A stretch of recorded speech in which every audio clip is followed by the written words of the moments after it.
noro ka do bukwar an borom ka jire jam shamet bu jom sham ta do ay ka ji ya te nas amen lang nyal kene pin cha ya kam ji se an ma kwa ni ji ni shang na do ja kam noro ka do bukwar in mi ben mi wi ti re sham mi je an borom ka jire jam shang ngana ani je mi weben pa janen ne dal tong ma ka dang mat o ba ta ka pai mi ni dalam sella ra mi kan e shi ji da benen yal kan mi ni da cham mo pa ja ja ni cha re ma pa dal ka ne ka jan be men ka bi chong we from Zion ni Selaram minga shang ben kada ene wan karo gen be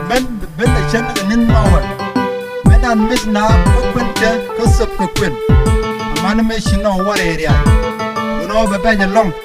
karamata ga marko me ben Jesus Selaram minga shang ben kada ene man gara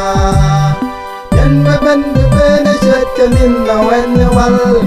Yang nyoj de kana de ben an miske ko mana lat ke ben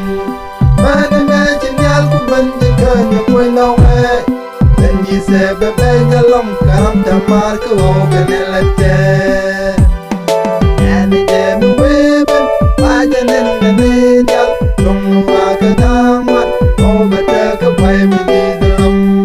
sella ra be mi kan e shi ji de benen yal kan mi ni de cham mo ja ja ni cha re ma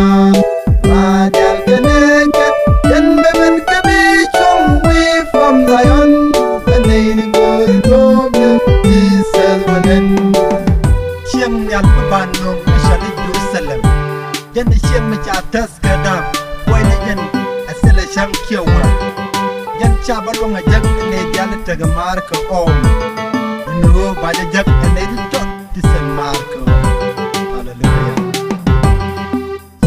Yal ma banong ma shal Jerusalem Chiem ma cha ku tas ka da boy ni jan ma sel chang kiwa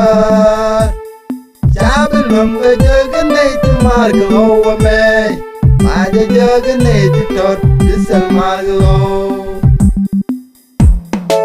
Ani je mu weben ma janen ne dal tong ma ka dang mat o ba ta ka pai mi